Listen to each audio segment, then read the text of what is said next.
Have you ever stared at a chaotic, overwhelming chart and felt your brain just completely shut down? You know the feeling.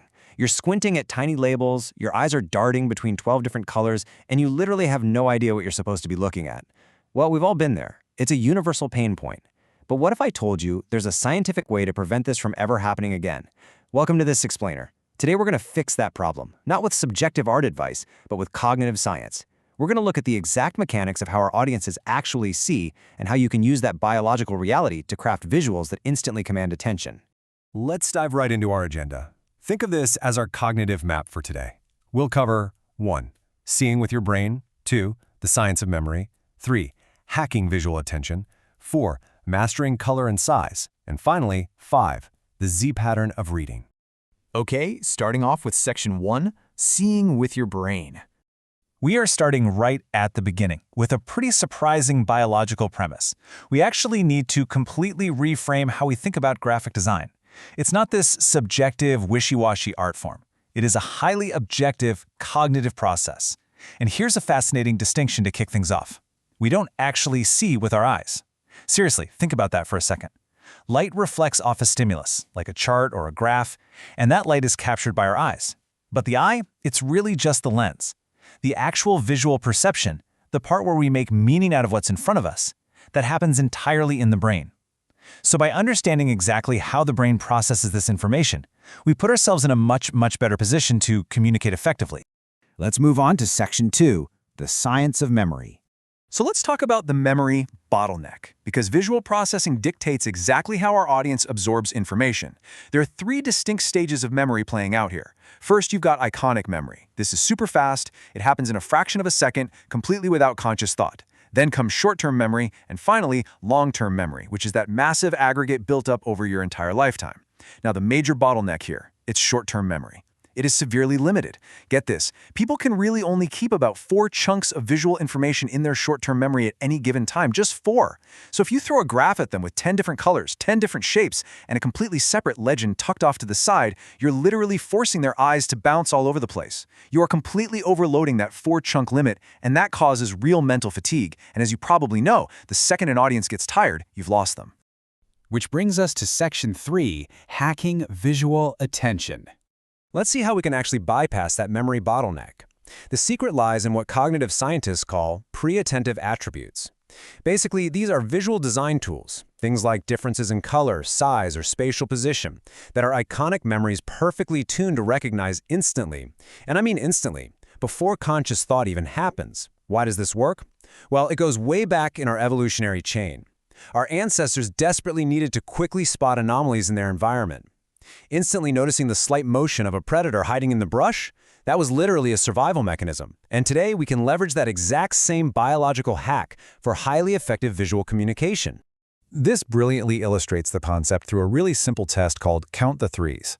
Take a look at the dense block of black text. If I ask you to count the number 3s in that mess, you actually have to read it. You have to hunt for them. It takes time, it takes mental effort, and frankly, it's annoying. But then, look at the other block. We made one single change here. We use the preattentive attributes of color intensity and boldness. You don't have time to blink, you don't even have time to think, and boom, suddenly all 6 threes jump right out at you. Your brain instantly spots them without a single conscious thought. It's like magic, but it's just biology. So, the absolutely crucial point here is this incredibly short window of time, 3 to 8 seconds. Studies show that is the exact amount of time you have with your audience before they decide whether to actually keep paying attention or completely tune out. 3 to 8 seconds, that's nothing. But if you use preattentive attributes wisely, even if you only get that initial tiny window, you have already given them the absolute gist of your message. They get the main point before they can even decide to look away. Moving right along to section 4, mastering color and size.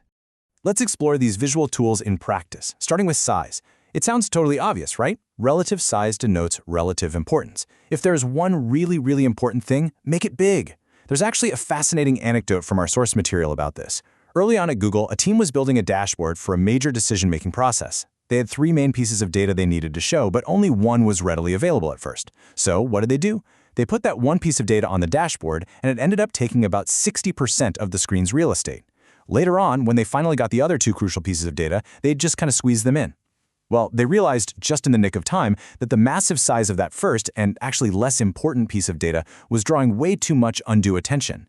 If they hadn't caught that, they could have triggered massive, completely unintended business repercussions simply because one chart happened to be physically larger than the others.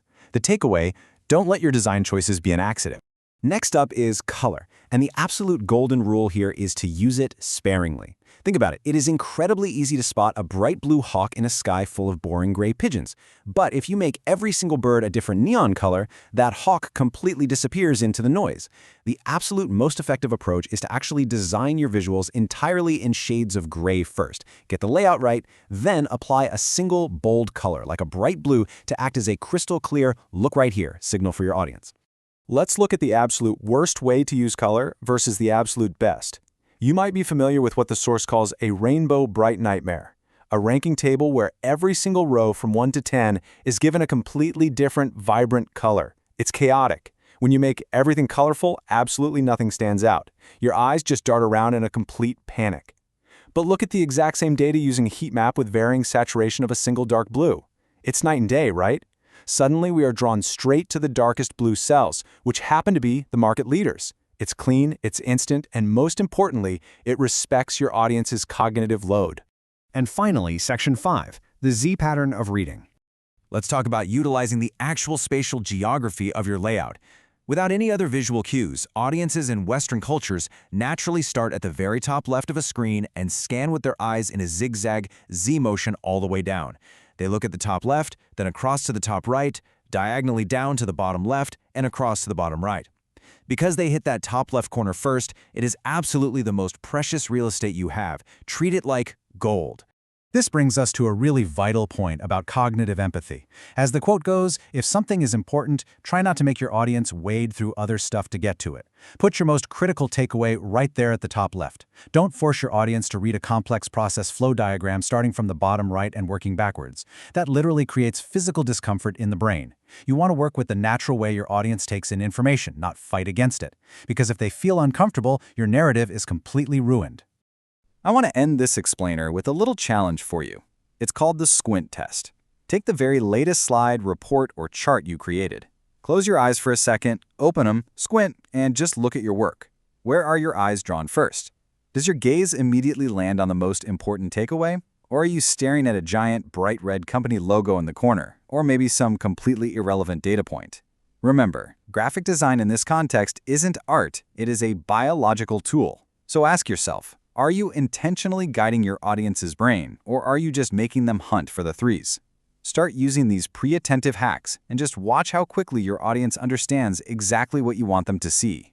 Thanks so much for joining me on this explainer, and happy designing!